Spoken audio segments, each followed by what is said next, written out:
السلام علیکم ورحمت الله. دوستانو جوړ یاست په خیر. موږ د کونړ مزار درې ته تللي یو. دا د نو اوس دغه د څوکۍ ولسوالۍ چې کومه یوه دره ده دیوګل ورته وایي، دې ته موږ راغلو.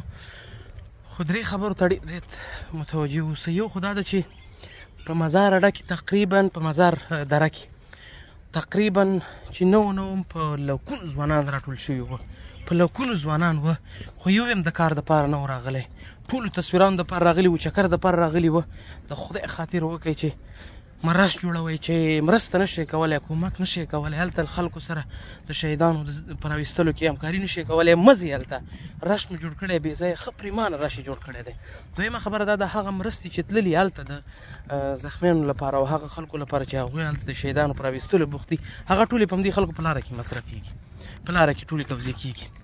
نو زما غوښتنه له ټولو هغو وروڼو نه ده چې مه ځئ هغې ساحې ته چې هغلته کار روان دی. که د کار لپاره راځئ لاړ شئ. په سلو کې 90% ځوانان همداسې تللي وه، بس خپل چکر بیا و مازدیګر به بېرته راتله. د تیارو سیل بې وکړو، ویډیوګانې بې وکړې. دا خبر اعلان چې موږ راغلي یو د همدې ویډیوګانو دپاره راغلي یو. نو هر څوک خپل مسؤلیت وپېژنئ.